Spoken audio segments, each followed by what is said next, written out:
worldwide adventure is far different now than it was in 1968.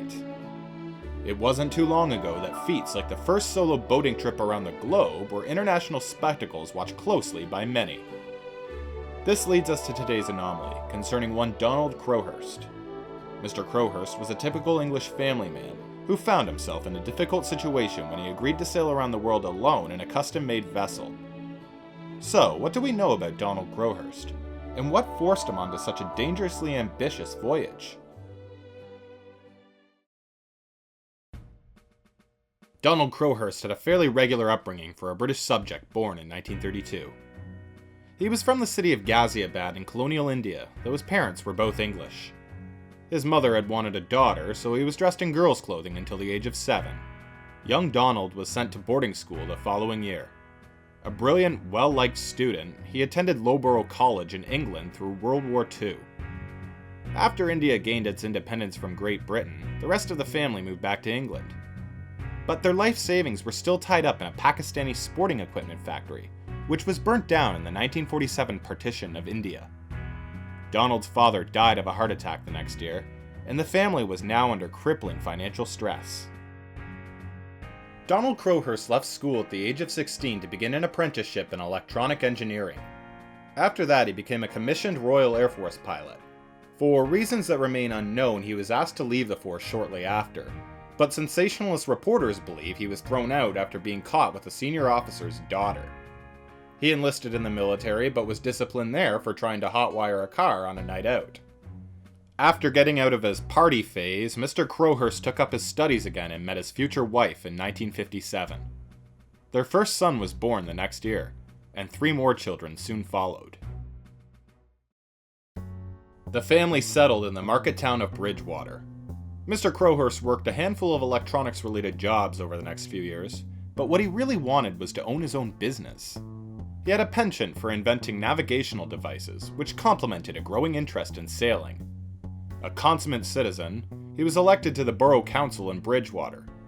He bought his first boat and took up sailing as a weekend hobby, using this as a chance for tinkering with radio instruments that he might later sell.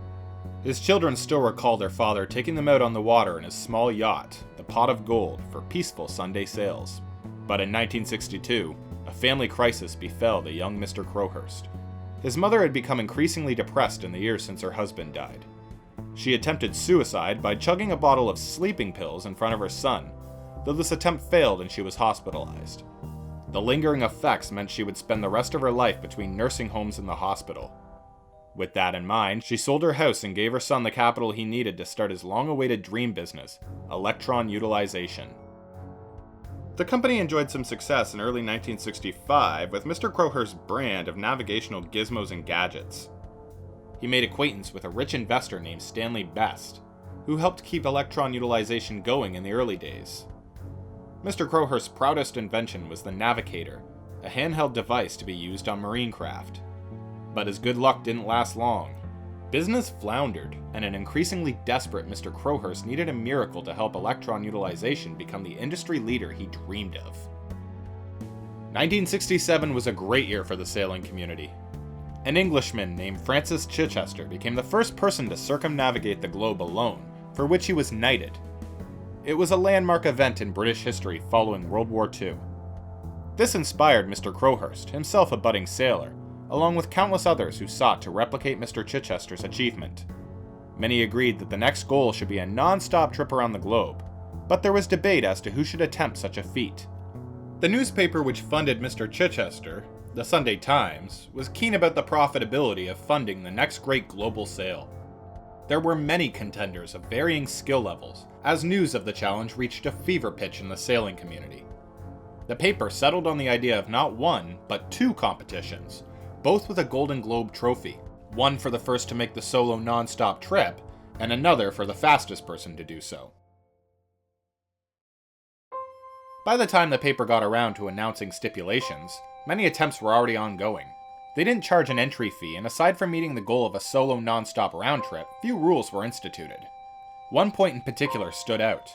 Unlike past challenges of a similar nature, you didn't need to have any qualifications to enter.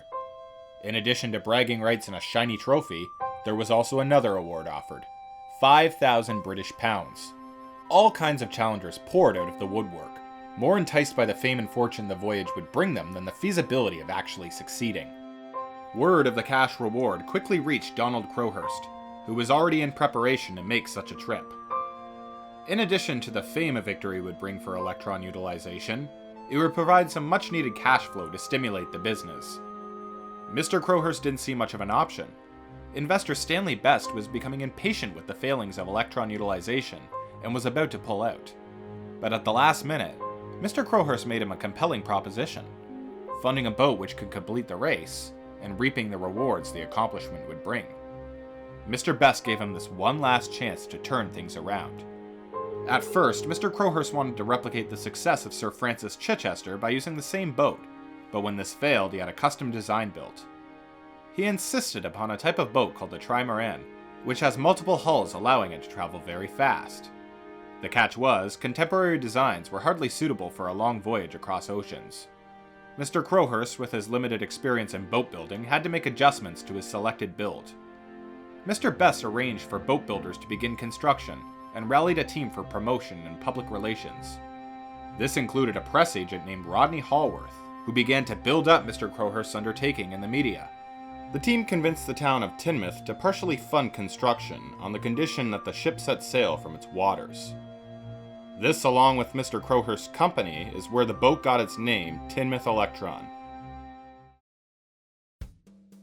The boat was finished in the town of Norfolk and prepared for a timely launch before the October 31st deadline. When Mr. Crowhurst's wife tried to christen the vessel, the champagne bottle didn't break. It was an omen for what would follow. It turned out that to fund the vessel, Mr. Crowhurst was forced to mortgage his home at the behest of his benefactor Stanley Best. He would also need to return the funding should he not make the round trip, making it even more important that he succeed. Mr. Crowhurst had intended on building specialized safety features for the boat, then selling them once they proved invaluable to his world trip. But with barely a month to go, they were eschewed so the Teignmouth Electron could launch on time. Adding to the pressure was the hype built around Mr. Crowhurst by Rodney Hallworth, who had held him up as the shining example of British determination. He promised film deals and more for the plucky sailor should he return home successfully. But while embarking towards Teignmouth, it was obvious the craft was hardly seaworthy. An experienced sailor who asked to show Mr. Crowhurst the ropes before he set off said he went overboard a handful of times, and that when the boat hit high speeds, the screws would wiggle loose from the vibrations. Though Mr. Crowhurst was building a navigational computer for the trip, this remained unfinished when the boat reached Teignmouth on October 15th. The boat was still grossly underprepared when it was time to set sail 2 weeks later. For one, the sails weren't on the right way. The radio was experiencing difficulties, and the boat could not handle strong winds. But Mr. Crowhurst's hands were tied. Though perhaps already knowing everything was about to go ass over teacup, he left port on October 31st, seen off by his family. The first month at sea was harsh. Headwinds were unkind, and the boat didn't get very far. Halfway through the month, it was discovered the Teignmouth Electron was taking on water in its left float. What's more is that Mr. Crowhurst forgot part of his bilge pump on shore. But matters became even worse. The generator became exposed to the water and thus endangered. The vessel barely made it to the West African coast before Mr. Crowhurst knew he was only prolonging the inevitable. The position was incredibly difficult. Would he shamefully admit defeat and go home to the problems which awaited him? Or foolishly try to brave the oceans for the faint hope of making it out alive and successful? A plan was devised. Trumping up his first report as a record-breaking achievement after such a slow start, Mr. Crowhurst didn't want to look like he was completely finished. He then feigned that he was experiencing difficult waters. Now in December of 1968, he went radio silent for over 100 days and forged his subsequent progress reports. Rodney Hallworth seized the chance to do what he did best: publicize. Overnight, Donald Crowhurst became an English household name. Meanwhile, Mr. Crowhurst was hiding out in safer waters through the Pacific. He even had a brief layover in Argentina for maintenance. The idea was to wait out the competition before unassumingly sailing home to England. He would escape the limelight and, with that, the scrutiny of winning either major prize. The obligations to Mr. Best would also be fulfilled. As you might expect, however, it didn't go according to plan.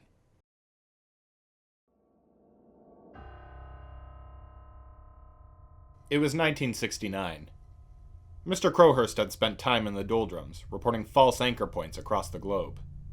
To help his charade, he took pictures wherever possible that seemed to corroborate his claims.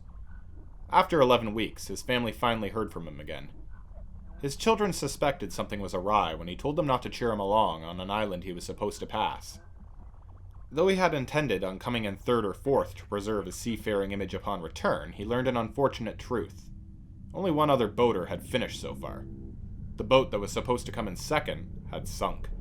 It is said that the captain of that ship pushed his vessel to its limit upon hearing of how far the Tinmouth Electron had come, and nearly died. As well, the half-dozen or so other competitors out there had all given up. Everything began to unravel for Mr. Crowhurst. His plan to save face had backfired, and even put others at risk. Even if he did make it back and claimed second prize, it would be obvious he had made up the impressive logs of his voyage. Adding to his woes was that his radio gave out. He could hear from the outside world, but he was unable to reply. The months of solitude had worn down his increasingly fragile psyche, and his ship logs became more and more distressing. Mr. Crowhurst is said to have developed an obsession with Einstein's relativity, one of the only books on board. He went so far as to write a 25,000-word thesis about the work, diving into metaphysical and religious topics from there. On July 1st, 1969, he wrote, "It is finished. It is finished. It is the Mercy. I will resign the game." A while thereafter, the Tinmouth Electron was found in the mid-Atlantic, but without her captain. The family was devastated. It was an unthinkable fate for a man they were eager to welcome home a hero. The logbooks helped rescue crews figure out the grim fate of Donald Crowhurst. There would be no further searches once they understood what had happened.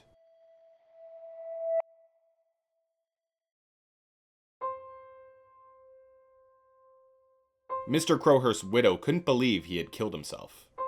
This was only fueled by nasty pranksters who for years faked proof that he was alive and in hiding. But to her, it seemed far more likely he took an accidental fall, as he had in the safer waters of Britain. The only winner of the Golden Globe race, Robin Knox-Johnston, generously gave his prize money to help the bereaved family. This saved their home from foreclosure. Rodney Hallworth was said to have profiteered off the personal logs recovered from the Tinmouth Electron by selling them to the media. But in recent years, his son has challenged the idea that his father had no scruples. A definitive account was written by Nicholas Tomlin and Ron Hall, The Strange Last Voyage of Donald Crowhurst.